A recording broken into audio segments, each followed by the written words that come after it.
You're listening to KNON 89.3 FM in Dallas, the voice of the people, voted best radio station for music 2 years in a row by the Dallas Observer. Did you know that KNON podcasts all of its local talk shows? KNON has local talk, each show covering your community in its own unique way. So if you missed one of our great morning talk shows, you can go back and listen to it online. We keep the shows for 2 months so you can hear everything you have been missing out on. Visit KNON.org for more information about the KNON Morning Talk Shows podcast. Also available on iTunes.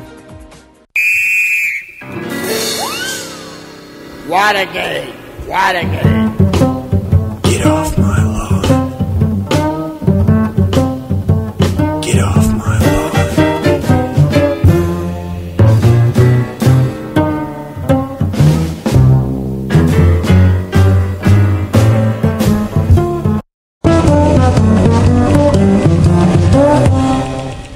Jim Schutze coming to you with Get Off My Lawn at a new time on Saturday morning. I hope you all didn't go to bed about 5 hours ago when you're thinking of your first conversation happening maybe this evening. I bet not, with that interesting program that was on just ahead of me. Get Off My Lawn is a show that is an extension of a column I write for the online version of the Dallas Observer. You can Google me at Dallas Observer Get Off My Lawn, and you'll find that version of Get Off My Lawn. For those of you who are new to the show here on KNON, this is a show about the city and City Hall and what goes on, what really goes on at City Hall. And we try to talk a little bit about what goes on behind closed doors, beneath the surface. And we also hope that you will call up and take part in the show. You can call me at 972-647-1893, 972-647-1893. Today I wanted to talk about something it's a good example of the kind of thing we try to do with Get Off My Lawn. We try to take a topic that is just inherently boring. I mean, it is so boring that if you are having trouble sleeping this morning, I will say these words and it will help you drift off to your reveries. 2012 City Bond Program. City Bond Program. What is that even? What is a City Bond Program? It's the thing whereby the city spends money building and fixing new stuff.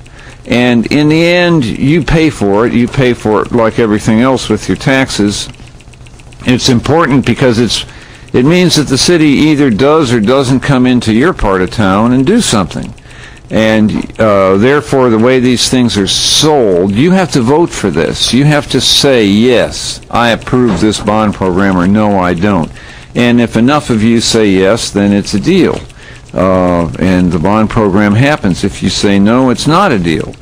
And therefore, when the city is pitching a bond program to everybody in the city, they always give you the story that it's Christmas for everybody. Everybody's going to benefit, and therefore everybody should vote for it. And there may be some stuff in it that you don't like, but if you don't vote for it, you won't get the stuff that you do like. Typically, that's just not true.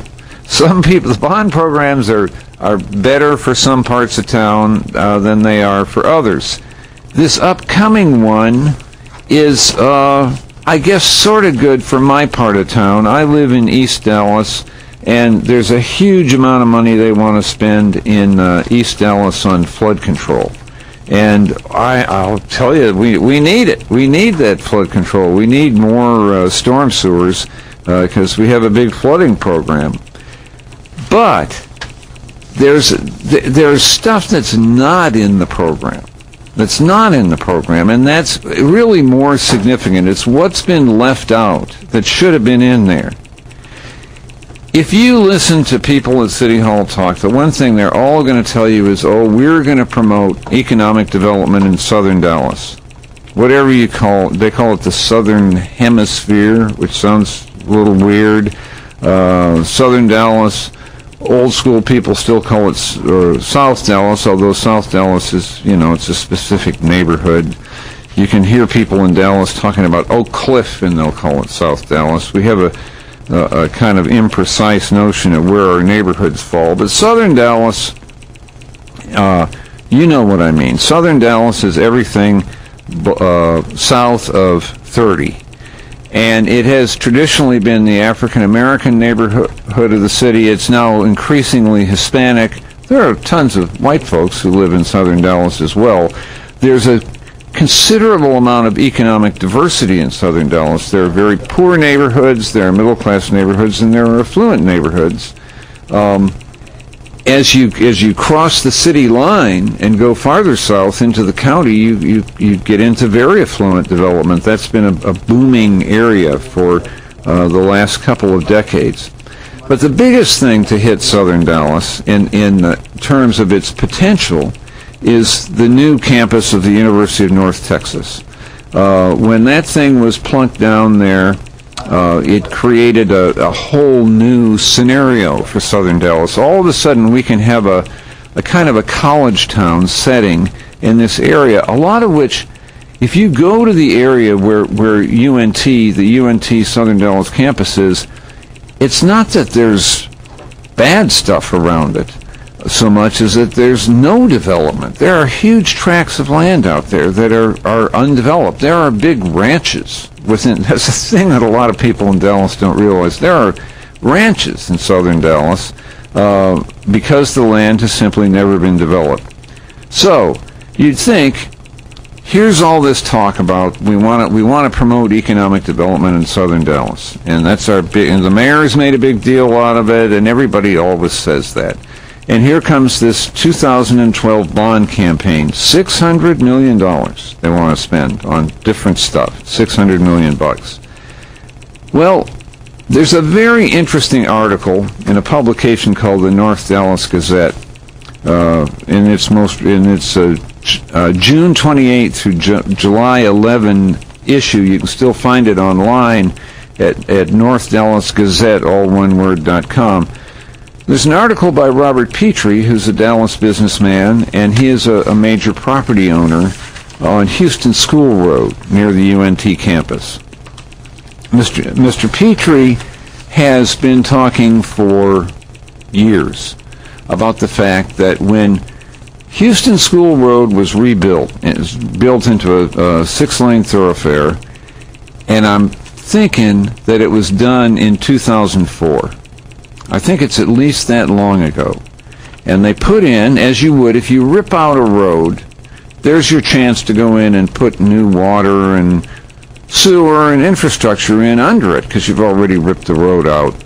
And so they put in water, drinking water. And maybe somebody, if I have this wrong, I hope somebody will call me up and correct me at 972-647-1893, 972-647-1893. But they didn't put in the storm sewers, which is a weird thing to do. You had it ripped open, and there's your opportunity to put in storm sewers. Why is that important? Storm sewers are an absolute must for development. If you want to redevelop this property around UNT, you've got to have storm sewers that can handle big neighborhoods. And there's whatever's in there now, it's old country stuff, worn out, small pipes, and they need something new. We've had 2 bond programs since then, and they've continued. Well, first of all, they built the road. Now you got to rip up the new road to do it, but you still need the storm sewers. You're not going to have economic development down there until you get the rest of this infrastructure in. We've had 2 bond programs, 2006 and 2008, no money to put the storm sewers into the area. Why would that be? If you have this big initiative that says we want to develop Southern Dallas, we want to develop around the UNT campus, got to do it. Why wouldn't you do the obvious thing and put in the storm sewers? Because if you don't put them in, you can't have the economic development. And here's where we get to sort of the nut of this story. The land down there is worth X amount now with no storm sewers. The minute the storm sewers go in, it's worth 2 times X, or some factor more. In other words, The minute you put that last bit of infrastructure in, and everybody sees, aha, this land can be developed. And man, what a good place to develop, because it's right around this big, new, shiny new college campus. All of a sudden that land is worth more. So the decision to hold out this infrastructure is a decision to keep the land value down. Now wait a minute, I thought what we wanted to do was promote economic development in southern Dallas. So why do we want to keep the land value down? And I'm not talking about accidentally, we forgot. No, we didn't think about that. No, this is a deliberate policy. On August 8, 2012, the chief assistant city manager, Ryan Evans, sent a long memo to the entire city council explaining why the city wants to keep that land value down. It's a long theory. I'm not going to go through the whole thing, but he says, I'm looking at the memo here. He says that if you go in there and do a bunch of stuff to improve the land so that it can be developed, it will, quote, inhibit development by fueling speculation and raising land costs. Now, yeah, if you improve the area, the land costs are going to go up. If you're going to promote economic development in southern Dallas, the land values are going to go up. I would have thought that was the point. But here's the question. Who gets that additional value? Who makes the money off raising the land values? We know that the city is going to raise those land values at some point because they have to put in this infrastructure at some point. And so somebody's going to be sitting on that land, and the new storm sewers are going to come in, and the land's going to bump up in value. And then they can say, hey, I've been sitting on this land for 20 years. I've been paying my taxes. I've been putting up with a lot of the stuff from the city and whatever. But that's okay. Here's my payday. I get to sell this stuff. It's worth more, and I make a profit. Who makes that profit? What the city is really saying by holding this infrastructure out is the people who own the land now don't get the profit. In fact, what this memo from Ryan Evans to the City Council goes on to say, at great length, is that what the city needs to do first is bring in a primary developer while the land is cheap. So some developer gets to buy the land cheap. And then the city puts the pipes in, and then the land's worth a lot more. Okay, you're thinking, well, if I'm a property owner down there, I'm not going to sell. Well, I see through that. They can't make me sell my land. Oh, yes, they can. That's the other side of this coin. There's a big talk on the city council and around City Hall about how they need to set up this district. And it's all for the benefit of UNT and the benefit of Southern Dallas. They need to set up a district. And I can't tell you that anybody has said it out loud yet, but this district idea carries with it a very strong suggestion of eminent domain. Eminent domain is where the city can force you to sell your land. Now look, I'm not going off on a big libtard rant about this. I think I'm talking about something very old-fashioned, which is just property rights. What's more conservative or old-fashioned than a property right? Unfortunately, the city has a very, very bad history with property rights and eminent domain where race is concerned, where the property owners are African American or Hispanic. They haven't fared any better, but back in the day, this stuff was done out in the open. I wrote just recently about a black neighborhood that used to exist up near Love Field that was called Elm Thicket. And in the 1940s, the city used eminent domain. They said, well, we got to have all this land for the airport. We need it for runways. They used eminent domain to seize the land from the black property owners at very low prices. They grabbed it. They had to sell. And then they did not use it for the airport. They did not use it for runways. They sold it back to white people to develop as residential property. And there was a black doctor, Dr. John Chisholm, who complained. He said, this is wrong. You said you were taking it for the airport. Now you're selling it to white people for residential property.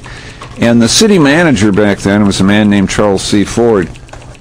He said, well, the black owners are welcome to come back into City Hall and bid for their own property back, but they're going to have to understand that it's worth a lot more now because it's no longer a black neighborhood.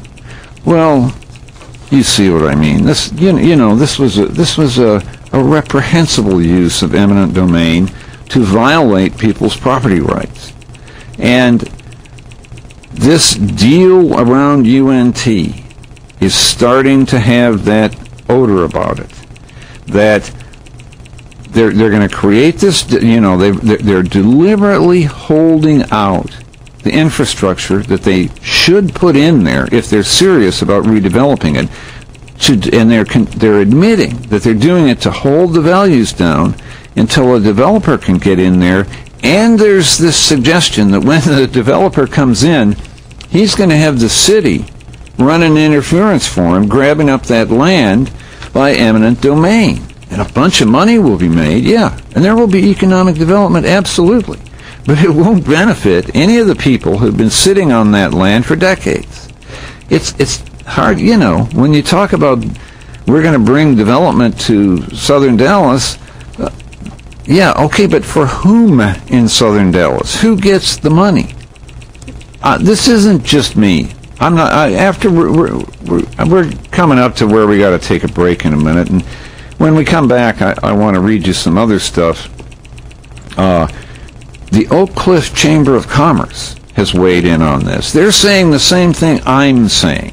So what I'm trying to get across here is that this isn't just the libtard from Get Off My Lawn saying this to you. This is a pretty consistent theme that's coming out of the community from some fairly conservative sources. I started off talking about Robert Petrie, the businessman. He's a big property owner down there. He's got an axe to grind. He's got a dog in this hunt. I think he's pretty open about that. But Petrie's a very respected businessman. He's an active member of the community. He is the author and creator of something called the Life Guide, which is it's a really powerful thing. It's a graphic kind of map that he uses as a tool to speak to young people about making better choices in their lives. This is a solid, respectable member of the community. He owns some land down there. How do you go to somebody like Robert Petrie or any of the other landowners who've been down there all this time and say, look, a bunch of money's going to be made here on your land, but you're not in on it. Sorry. We're doing this for somebody else. I just don't, there's a basic justice, a sense of justice there that's violated. You've also got, when you bring in the specter of eminent domain, it's, you're messing with basic property rights.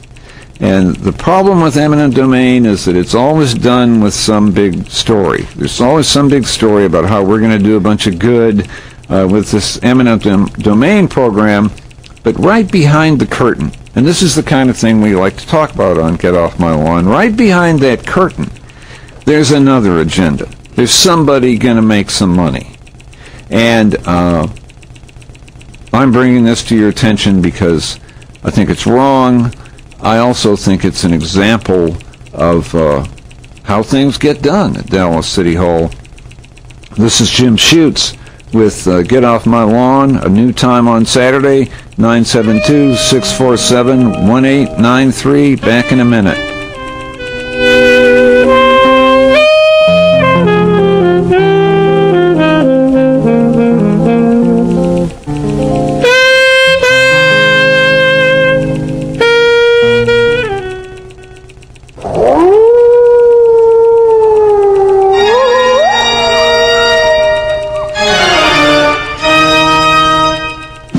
Darklings, it's me, the diva of the dead of the Necrotones, here to tell you that Blue Lisa is celebrating the 13th anniversary of her show, Big Texas Blues, with a Halloween spectacular starring the Necrotones in our first reunion show. Now, almost a decade on All Hallows Eve, Wednesday, October 31st. The swing and ghoul jazz and stage show of the Necrotones has always been frighteningly good fun, and we've decided to bring it back from the grave for one night only as per request of Blue Lisa herself. She has such fantastic taste. Also appearing on the bill will be Howlin' K. Smith at 9 p.m., channeling the music and spirit of Screamin' Jay Hawkins. There'll be a costume contest for scariest, most cocktail, and funniest costumes, so start planning now. The place for the musical haunting is LaGrange, located at 2704 Elm Street in Deep Ellum. The doors are at 8 p.m., with Count Rockula providing spooky visuals and music to die for. Tickets are available now at KNON.org, Bill's Records and Good Records in Dallas, and Forever Young Records in Grand Prairie. That's Blue Lisa's Lucky 13th Anniversary Extravaganza, starring the Necrotones with special spooky guest Howlin' K. Smith on Halloween night, Wednesday, October 31st. It's going to be a scream.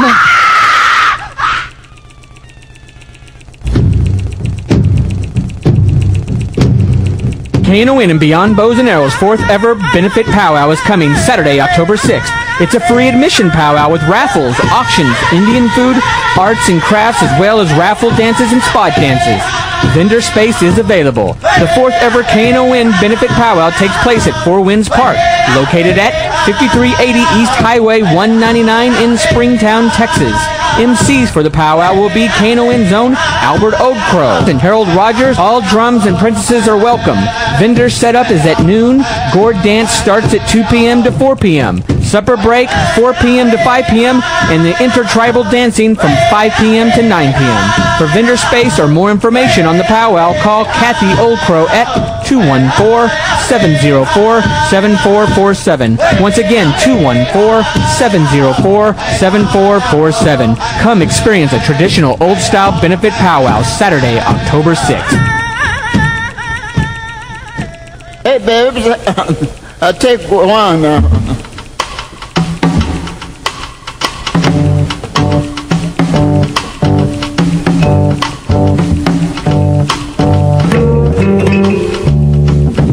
Jim Schutze back with Get Off My Lawn. We're talking about the 2012 City Bond Program and what's not in it and why and how this stuff plays out in real life and how there's always a game back there behind the curtain that you can't see necessarily if you just look at the stage from the audience seats.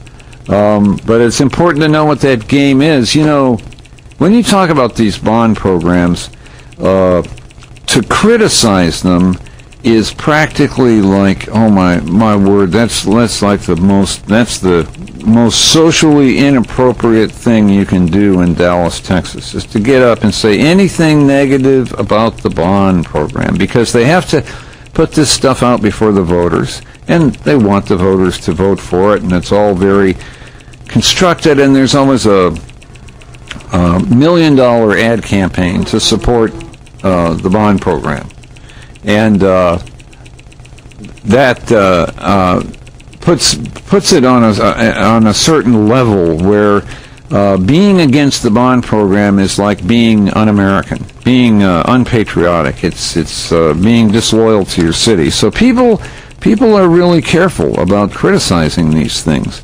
In spite of that, this 2012 bond program, $600 million we're going to be asked to vote on, has come under some specific criticism for the way it addresses development in southern Dallas. Just last week, at the end of last week, the Oak Cliff Chamber of Commerce issued a sort of public statement on it, and they said that they thought that in particular the city was taking the wrong approach to development around the UNT campus. And I'm not going to, it's one of those whereas things. I won't read you the whole thing, but one of their whereases is that they say that $8 million is needed to develop water and sewer lines in that area, and that another $10 million is needed to develop land around where there's going to be a DART station. That's $18 million that's not in the bond program. And they don't get into why they think it's not there. They just say it's wrong that it's not there. I'm telling you that behind the scenes there's a lot of talk about why it's not there. It's not there because the city has sort of admitted explicitly that they want to hold the values down, the land values down around the UNT campus, until they can get some new owners in place. In other words, you've got these people who own the land forever. Well, they're not getting any premium on their land. And there's already been a suggestion that some kind of development district will be created, which could carry with it a power of eminent domain, where people have to sell. And even if it doesn't go there, even if they don't have to sell, there are ways to, encourage people to sell. And so when they sell, they're going to have to sell at the current low values. So they sell out, they're gone. And Mr. New Guy, whoever that may be, Mr. Guy who's sort of wired to City Hall, Mr. Friend of City Hall comes in and he owns the land. Then the city puts the $18 million worth of streets and sewer and water in. Boom, the land value goes up. Well, Mr. New Guy's just made himself a bunch of money. Actually, he hasn't made himself any money. The city has made him a bunch of money. And the city has admitted fairly explicitly that this is their plan. They think that this is they'll argue, they have a case to make. They say this is an inducement for somebody to come in and develop. There's a memo that a top assistant city manager sent to the council. Let's see, that went out August 8th. And it says specifically, that's what we're doing. We want to bring in a new development partner, and then we'll put the infrastructure in, and the land values will go up, and the development partner will make out, and that'll be great for him. The problem is, in normal life, the development partner is supposed to make his money by developing. That's his deal. He develops something, and he makes money on it. He's not supposed to make a bunch of free money because the city just hands it to him by sticking this infrastructure in there for him. If you're going to, if the deal here is we want to develop Southern Dallas, we want to bring development and prosperity and money to Southern Dallas, why can't the people who already own the land in Southern Dallas benefit from it? Why can't they be the ones who benefit from this increase in value? And listen, there's another possibility. Let's say you put this needed sewer and water and stuff down, and I've been talking about Houston School Road specifically, a road that was rebuilt 8 years ago, and incredibly enough, when they could have put all these things in it cheaply, because they'd already torn the road out, they held out critical parts of it, like stormwater sewers. They deliberately didn't put that in. Now to put it in, they got to tear up the street again. But why did they not put it in? They didn't put it in because they knew that if it went in, those land values would go up. Well, also, if you put it in, you have some major landholders down there who own big chunks of land around UNT, and they've been there for some time. If you put the infrastructure in, the public infrastructure, those people could develop their own land, right? You don't have to bring in a developer from Toronto to do it. What about some of those people being in on the development? And somebody will say, oh, well, they're not developers. That's fine. They can partner with people who are developers. I'm just saying they can be in on the development. They can be in on not just the money that's generated through putting in the infrastructure and the increased land value. They can be in on the money from the development itself. What's so bad about that? Why do we think people sit on a big chunk of vacant land for decades, pay taxes on it, put up with trespassing, put up with all kinds of stuff? And in some of those areas, it's been tough. They've had difficult issues and problem and erosion and so on. Why do they stay there? They stay there because they're hoping that something will come along and change the picture and they'll make money on it. That's why people hold land. They don't do it just out of sentimentality. And so if they've been there waiting all this time, and now finally, here's going to come the payday. The city's going to put that infrastructure in, and the land's going to be worth more. Here's the payday. But here comes the city saying, not your payday.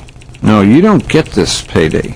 We're taking this land away from you, and we're giving it to this guy. And we don't know who the guy is or the woman. That person hasn't emerged yet. I can tell you this. There's been a lot of ugly story behind the scenes over the last several years about people trying to shoulder in on that land ownership. People who see this coming, people who are in on the inside and want to get in there and profit from it. We're talking about the area in southern Dallas around the new UNT campus.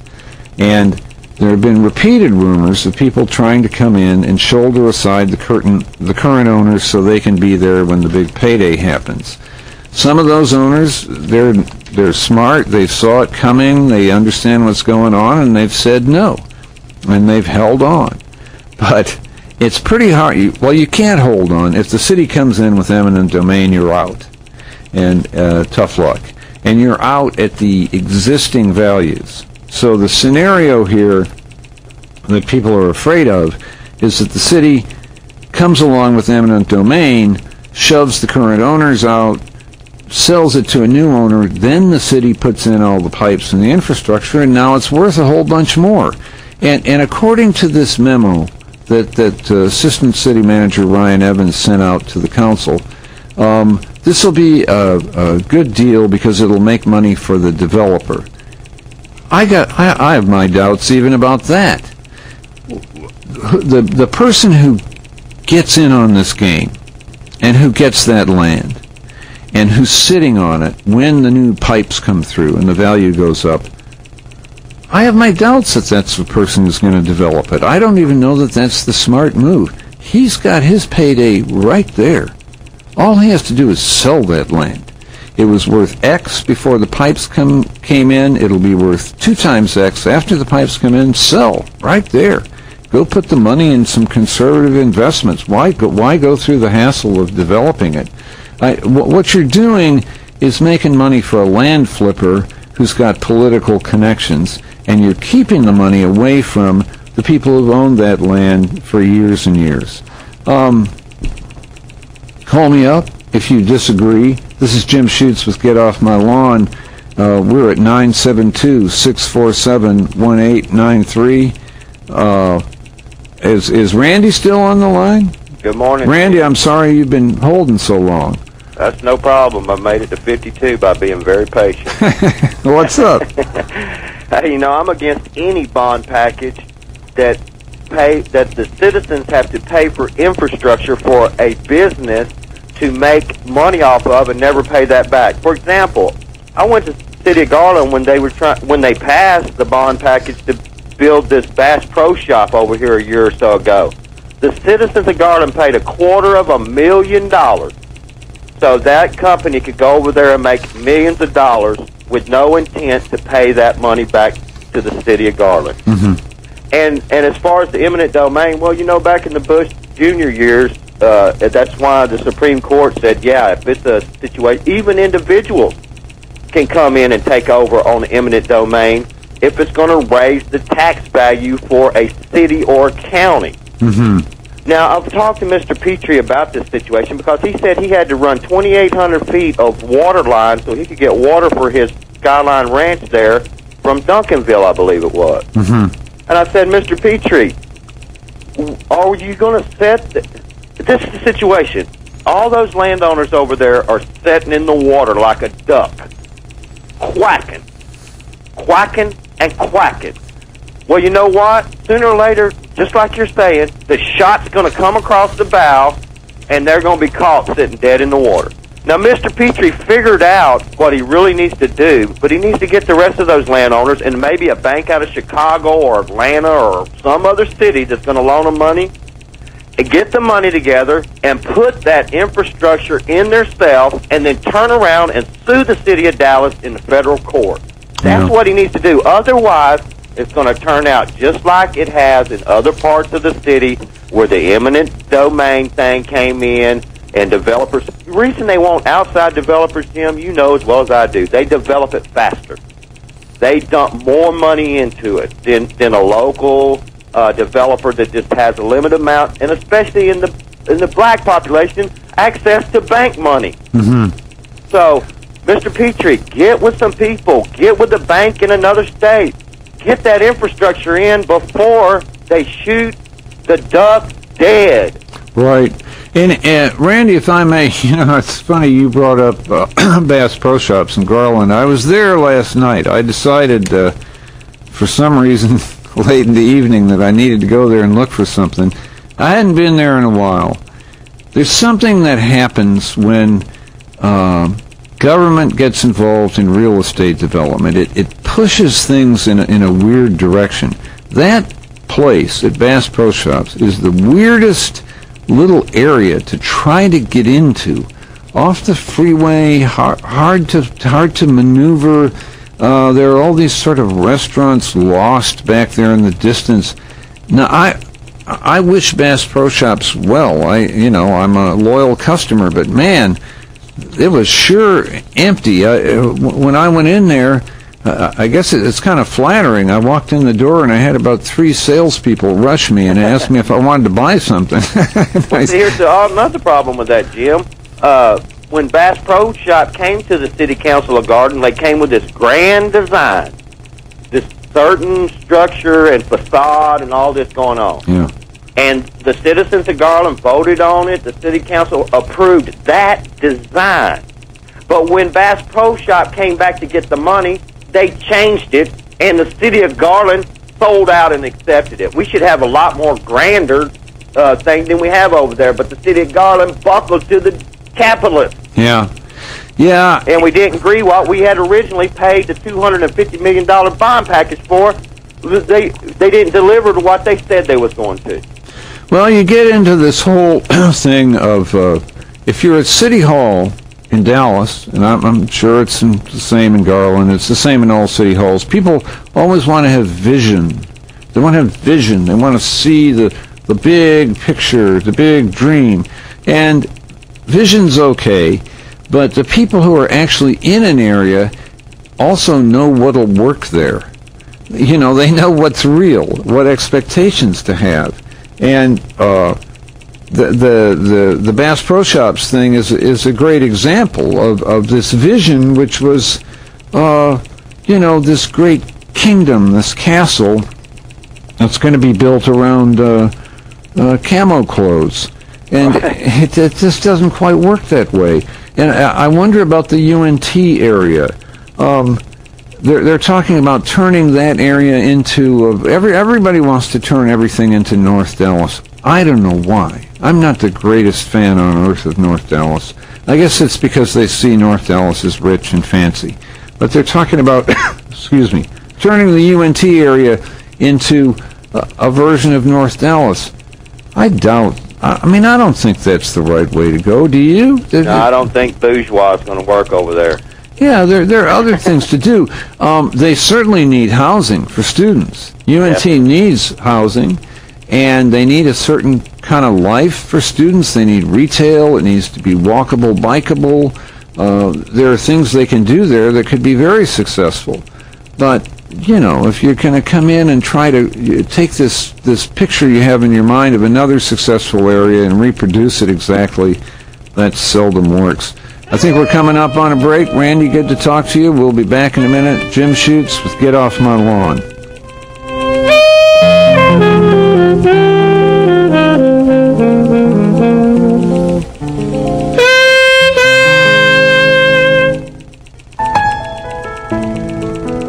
Medicare and Medicaid recipients may qualify for additional services including dental, vision, and transportation through DFW Medicare Health Benefits. These plans also cover dentures and partials. For more information, 214-501-7330. That's 214-501-7330. Agents are available from 8 a.m. until 8 p.m. 7 days a week. Vision, dentures, partials, and transportation may be available to recipients of Medicare and Medicaid through DFW Medicare Health Benefits at 214-501-7330. Want to hear some great Texas blues? KNON has the CD for you. KNON's Texas Blues Radio Volume 5, our latest blues compilation CD to benefit community radio, sponsored by Forever Young Records.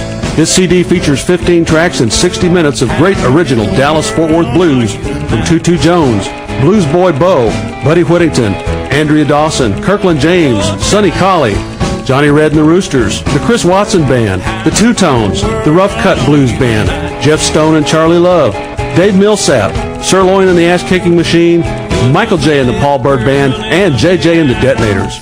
We're only selling 1,000 copies, and it will never be reissued. Get your copy now at Forever Young Records in Grand Prairie, Record Town in Fort Worth, and in Dallas at Bill's Records and Rewind Music. The CD is available as an MP3 download at KNON.org. All proceeds benefit community radio, KNON. For more info on Texas Blues Radio Volume 5, visit us at KNON.org. Get your copy now and hear some real Texas blues. Your ears will thank you for it. GoodSearch.com provides a way for you to support nonprofits like KNON with your online shopping and dining. GoodSearch.com offers a downloadable toolbar for searching from your computer called Good App, so your purchases can go to support KNON. With Good Dining, every time you go out to eat at participating restaurants, then a portion of what you spend gets donated to KNON. Registering is easy at GoodSearch.com, and KNON 89.3 is the name to enter in your account settings for charity selection. Support KNON with your online shopping and dining at GoodSearch.com. Recycle Revolution is a local recycling collection service and community drop-off center. They collect and accept all traditional recyclables, including paper, plastic, aluminum, cardboard, and glass, as well as materials like TVs, computers, lamps, light bulbs, batteries, ballasts, and styrofoam. They offer collection services to apartments, condos, and businesses. They also offer a community drop-off located at 1703 Chestnut Street in Dallas. For more information, 214-566-3025 or recyclerevolutiondallas.com. Hey, babes, I'll take one now.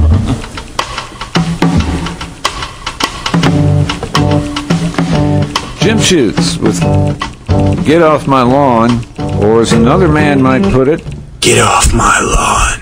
We're doing this show on Saturday morning, which is new. It has been on Monday mornings, drive time, and we're hoping that you're awake and enjoying your morning coffee and thinking about stuff and ready and willing to listen to us blabber on about City Hall and what's really going on there. Call up, too, and take part at 972-647-1893, 972-647-1893. We've been talking about the city bond program and some controversy over how it's being used to what's in it, what's not in it, and how the city is deliberately picking and choosing policies to manipulate land values around the UNT campus. You know, it's weird when city government gets into this business of real estate development. They're putting themselves in the business of picking winners and losers, who gets to make the money, who doesn't, and surprise, surprise, the people who get to make the money are the ones who are sort of wired into city government.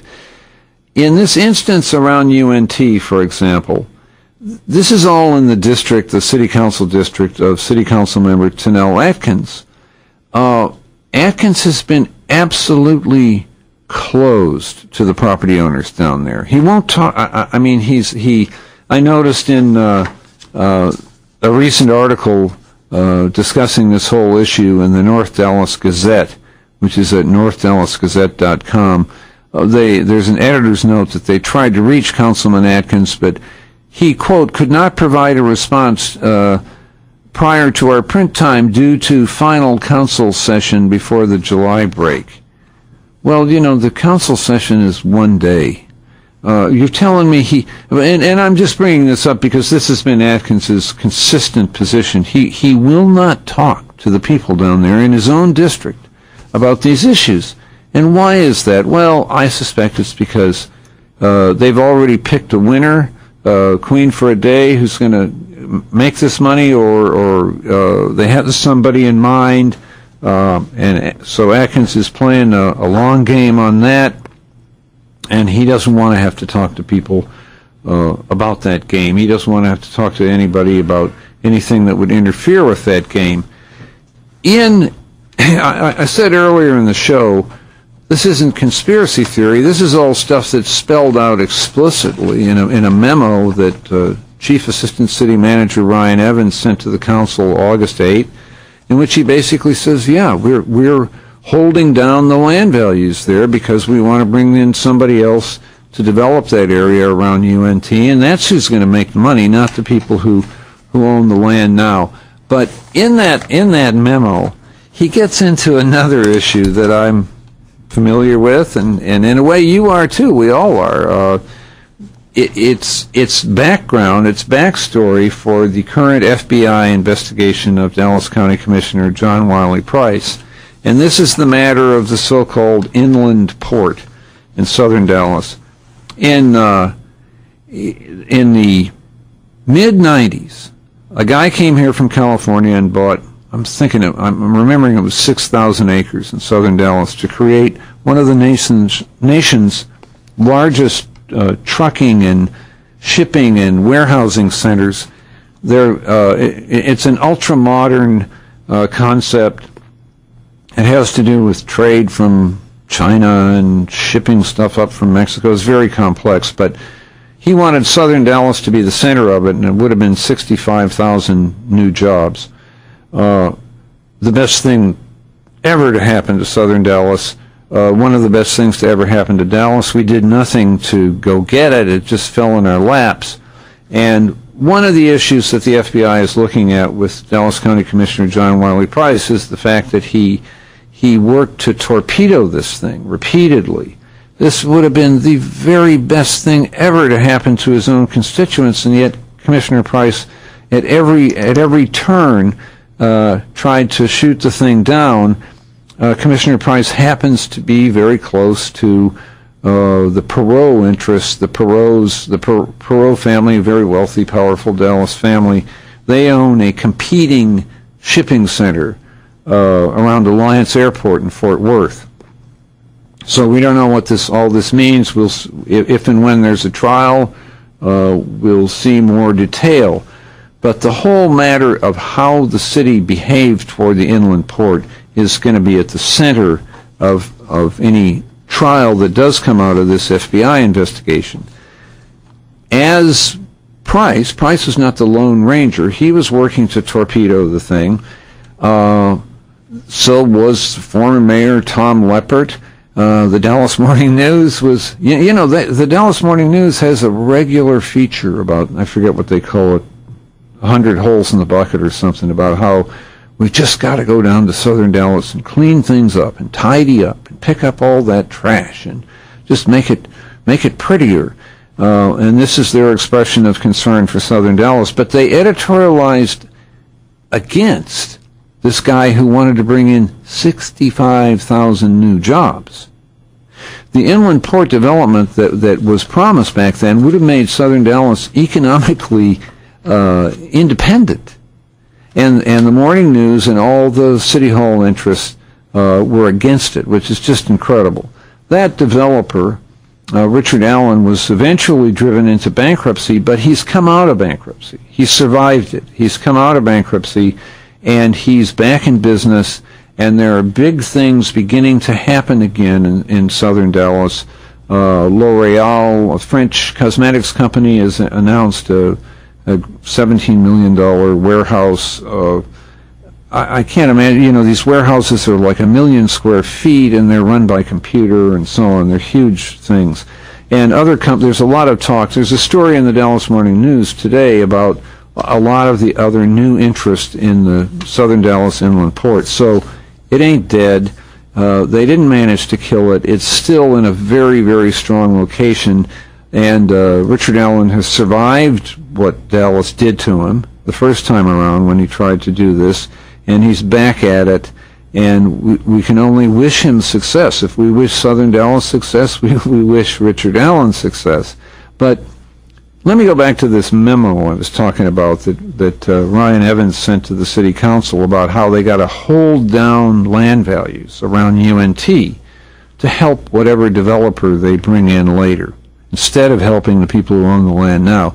At the bottom of it, he also talks about the inland port and how there were $23 million in 2006 bonds to develop the area around the inland port. $23 million. The bond program said, this is for the inland port. The people of Dallas went to the polls. Here's the bond program. Do you approve $23 million for the inland port? And we voted yes. That seems like a good investment. Let's spend $23 million putting in some roads and water and whatever they need down there to get that inland port thing going. Well, the city never spent the money. We told them to. We voted for it, but they never did it.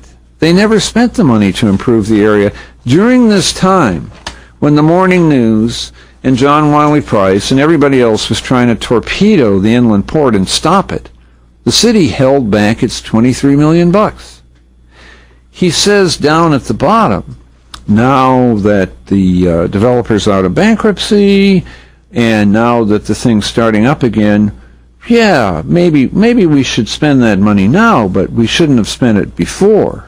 Because, see, the whole thing slowed down anyway. Well, the whole thing didn't slow down anyway on its own. It slowed down because it was torpedoed by City Hall. And the holding back of this $23 million was part of that torpedo effort. That's part of what slowed it down. So I'm just saying the way the city spends this money is very slippery. It's very slippery. They use it as a, I just went to the state fair for about the fifth time. I always go to the state fair a dozen times when it's here. And I went to the pig show, and they had these 4-H'ers out there steering their pigs around in a circle. It's really cool to watch these kids. And they have these great big huge pigs, and they have a little switch, and you slap the pig on one side and he turns the other way, and you slap the pig on the other side and he turns back the other way. And so you watch them steering their pigs around. Well, that's how the city is with development. It steers that pig around with these little slaps. It holds out. If it doesn't like the development, oh no, we can't have 65,000 new jobs in southern Dallas. That might hurt our friends, the Perot's. And so it holds back the $23 million that this inland port needs. In the case of the UNT campus, they won't even put the money in the bond program to do the development that's needed there. They will blab at you endlessly. They'll get on TV and talk about, oh yeah, we want to develop down there. We got to have development around UNT. Meanwhile, with the other hand, they are deliberately sabotaging development there to hold the money back because here's how it's put. Let me tell you what they say behind the scenes. We don't have the right people down yet. We don't have the right people down yet. We don't have the right people in the game yet. And when we get them in the game, then we'll put the pipes in, and then the money can be made. But those people who hold that land now, those people who have been owning that land for 20 years, 30 years, I don't know, sitting on that land, paying their taxes loyally every year, or they wouldn't still have the land. No, they're not our people. We don't want them in the game. We got to get somebody else down. And when we get somebody else down, then we'll put the money in and jack those values up, and somebody else will benefit from it, not the current owners. So where do I wind up on all this thing about the 2012 bond campaign? The very first thing I said when I sat down was that this bond campaign has a huge amount of money for my part of town. I've got a description of it here. Yeah, here it is. It's $323.8 million for flood, drainage, and erosion control. Of that, 218.6, far and away the lion's share, goes to Mill Creek, Peaks Branch, and State Thomas. It's not exactly my part of town, but it's pretty close to it. And so I should say, well, I'm going to vote for this thing because I'm getting a big payday out of it. I'm getting stuff for my part of town, and to hell with the other parts of town. I don't feel that way. I don't think we should vote for this thing. I don't think we should vote for it because I think it's fixed. And I think the failure of the city to include the money for Houston School Road is part of the fix. And I'm not alone in saying this. I'm not pulling this out of my pocket. The Oak Cliff Chamber of Commerce issued a statement just last week saying they didn't talk about the bond campaign, but they did say that there's $18 million that needs to be spent down there, and for some reason the city's refusing to do it. They said they wanted the city to get to work immediately on the zoning study that they said they were going to do in 2009 and start implementing it and implement other things to help development down there. At any rate, this is the kind of stuff we do on Get Off My Lawn. We talk about what's really going on at City Hall and what's behind the scenes. We call it Get Off My Lawn because that's also what we call it at the Dallas Observer, where you'll find Get Off My Lawn on our webpage. You can Google Dallas Observer, Get Off My Lawn, and you'll come up with it. I think you can Google just Get Off My Lawn, and you'll find us also. We might be down the list. There's another guy you'll find on Google if you say Get Off My Lawn. He says it like this. Get off my lawn. But it's the same idea. I guess he must have gotten the idea from me. I don't know.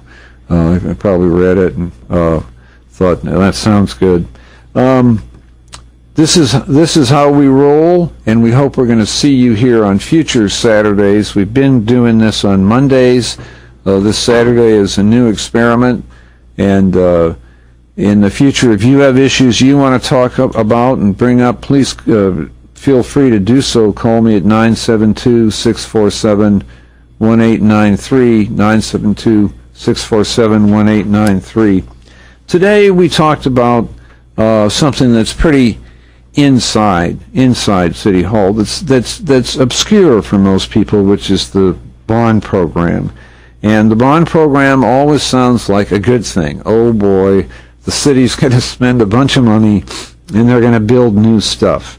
And the bond program is always presented as sort of free money.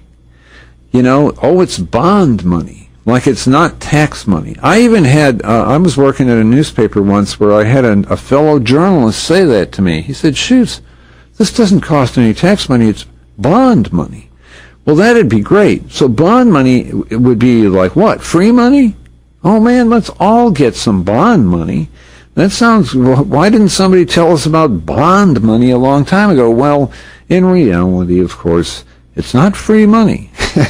It's borrowing. We borrow the money. And yeah, we get a check from the bank to build what we want to build, but then we have to pay the money back. So it's actually money plus money. It's whatever we spend on the bond program plus the interest. And the interest is a huge expense. And all of that goes on the property tax. There are actually two property tax rates. There's the tax rate they tell you about. They make a big deal out of it. We're holding taxes down. We're not increasing taxes. That's the operating tax, the operating money. But then there's the capital program money. That's a separate part of the tax rate. And if they borrow more money and they got to pay back more interest, they go up on the rate. That's just how it works, how it is. So these are important decisions. They're your decisions, and you have to make up your mind when they present it to you if you're being told the truth.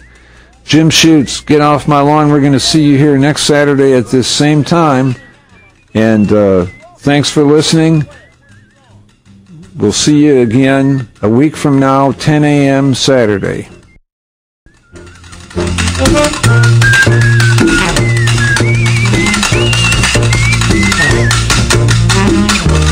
You're listening to KNON 89.3 FM in Dallas, the voice of the people, voted best radio station for music 2 years in a row by the Dallas Observer. Did you know that KNON podcasts all of its local talk shows? KNON has local talk, each show covering your community in its own unique way. So if you missed one of our great morning talk shows, you can go back and listen to it online. We keep the shows for 2 months so you can hear everything you have been missing out on. Visit KNON.org for more information about the KNON Morning Talk Shows podcast, also available on iTunes.